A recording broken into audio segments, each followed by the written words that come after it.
Retrovirus. Retrovirus. Virus retrovirus ini menyerang tubuh melalui darah ya, sel darah putih gitu loh. Jadi penularannya itu melalui jarum suntik, melalui darah dari ibu ke anak, ibu yang hamil ke anak yang sedang di dalam kandungannya, melalui hubungan seks. Hubungan seksual ini ada macam-macam. Hubungan seksual oral, hubungan seksual melalui anal seksual. Ya. Biasanya pada hubungan seksual yang bebas, bukan dengan pasangan. Jadi tidak ditularkan melalui makan bersama, tidak piring, sendok, itu tidak ditularkan. Melalui kamar mandi, tempat mandi kita bersama-sama, itu tidak melalui, itu lagi berbicara, lagi ngobrol, itu tidak akan menimbulkan terinfeksi virus retrovirus ini. Melalui batuk, ya, bersalaman, atau kita melalui wawancara seperti ini tidak menular. Gigitan nyamuk tidak menular. Walaupun itu katanya kan darah ya, ya, gigitan nyamuk tidak menular, ya. Lalu masa penularannya HIV, virus retrovirus ini sampai terjadinya HIV/AIDS itu panjang. Makanya ketika orang terinfeksi virus retrovirus ini, mungkin awalnya tidak merasa apa-apa, tapi lama kelamaan dengan perilaku seksual dia yang tidak dijaga, bebas, dalam jangka waktu 2-10 tahun baru terinfeksi. Itu pun belum sampai menimbulkan gejala, ya. Selanjutnya setelah 10 tahun baru muncul gejala. Udah lewat masa ininya, barulah terinfeksi menjadi HIV/AIDS. Itu biasanya mulai muncul gejala, adanya mulai daya tahan tubuh mulai menurun, mudah sakit semuanya, badan turun drastis, berat badan turun drastis, nafsu makan tidak menurun juga, ya. Itu salah satu gejalanya. Atau adanya pembesaran kelenjar getah bening. Jadi kita harus waspadai.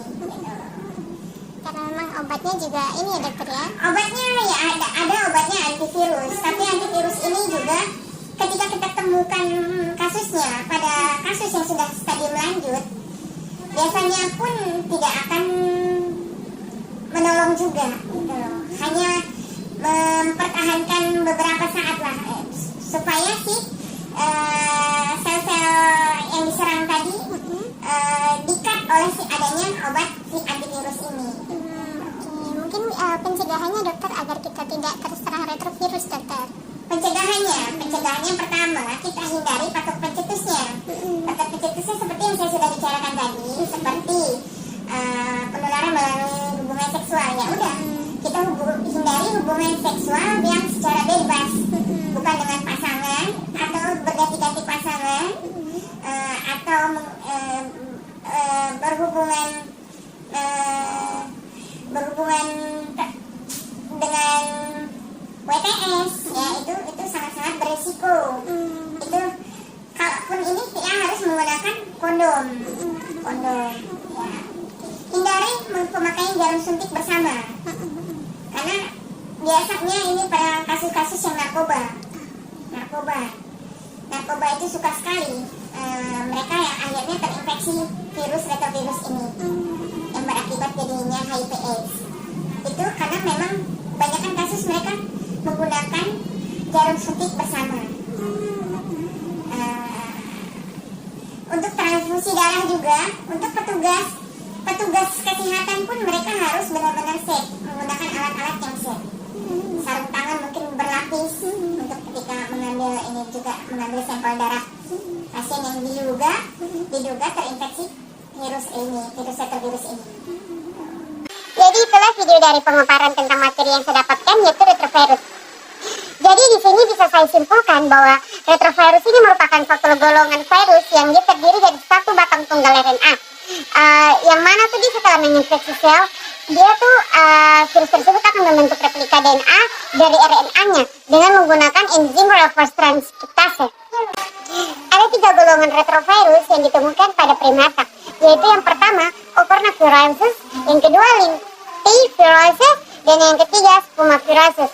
Yang mana meskipun jumlahnya ini sangat sedikit, ketika golongan virus tersebut itu berisiko menular pada manusia tuh baik melalui gigitan, urin maupun feses atau kotoran manusia. Jadi itulah yang dapat saya simpulkan dari materi yang saya dapatkan.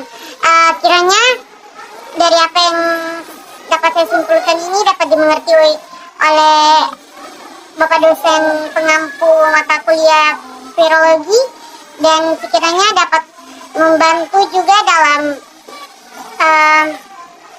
nilai UTS saya.